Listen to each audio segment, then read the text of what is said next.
It's 8:30. Good morning. I'm Ian Crouch with Hunter News. Police are investigating an armed robbery at Mayfield overnight. An 18-year-old man was walking through Dangar Park at about 10 to 8 when he was threatened by an older man who was armed with a knife. The robber demanded cash before running off. He's described as being Caucasian, in his mid-30s, 180 centimetres tall with a beard, and was wearing a black hoodie. Anyone who witnessed the incident is urged to contact Crime Stoppers on 1800 333 000. Catherine Hill Bay residents are calling for more information on a new 550-lot housing development planned for the area. A start date for the project has not been made public due to an ongoing battle in the Land and Environment Court, and residents are concerned about increases in traffic to the 72-hectare site. President of the Catherine Hill Bay Progress Association, Sue White, says it'll be a major inconvenience. We have just a very narrow road going through town. There's only one road that goes through town. And this road can't be widened because the houses are right on their front boundaries. And so the noise of traffic and the amount of traffic will certainly increase. And that's been our major concern. Those roads are totally clogged now. First home buyers in Newcastle may soon have to deal with foreign interest as well as investors coming up from Sydney.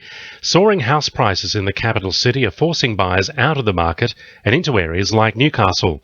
The Real Estate Institute says overseas buyers are keeping a close eye on what's happening here.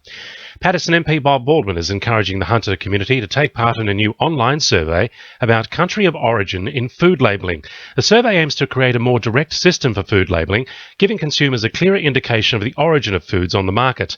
Bob Baldwin says it's about increasing community awareness. Community is always after a better understanding of where their purchasing power is. If they feel that their purchasing power is helping Australian industries, then they may be inclined to go that way. This is not about just propping up Australian industries. It's about making people aware that the product they're buying is not falsely represented as Australian product when indeed it's from overseas. For more information on the survey, residents can call 13 28 46. There's now more competition on the route between Newcastle and Sydney. Fly Pelican has today started twice daily return flights out of Williamtown and is expecting to carry about 15,000 passengers a year. It comes as hotel chain owner Jerry Schwartz announces a new seaplane service from Sydney Harbour to Newcastle. Blue Sky Airlines is due to commence twice daily services in October. And briefly in other news, it's feared the Newcastle Passport Office could close as part of a government revamp of the service, and Newcastle country music star and former 2NURFM presenter Catherine Britt has posted a photo of herself on Twitter recovering from breast cancer surgery while thanking her fans for their support.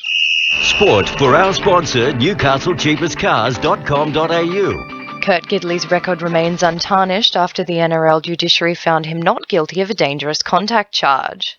The Knights captain was handed the charge by the match review committee after a leg twist on Raiders 5'8" Austin Blake last weekend. He will now be able to lead his team into their game against Cronulla on Sunday week at Hunter Stadium. Football Federation Australia says it has 5 or 6 viable buyers who are interested in purchasing a licence for the Newcastle Jets. The news comes as the FFA held its first of 3 meetings with business and community leaders to start rebuilding the club after a disastrous few months. The Federation says it's prepared to spend as much time as it needs finding a suitable buyer. And good news for Newcastle runners, new running festival I Stadium is boasting the second largest prize purse in Australia. Organisers are hoping the $30,000 prize pool will bring elite athletes to the Hunter on October 10 and 11 when the festival is held. It will include a half marathon and races over 5 and 10 kilometres. That's sport. I'm Sally Spicer. 2NURFM News Time 26 to 9.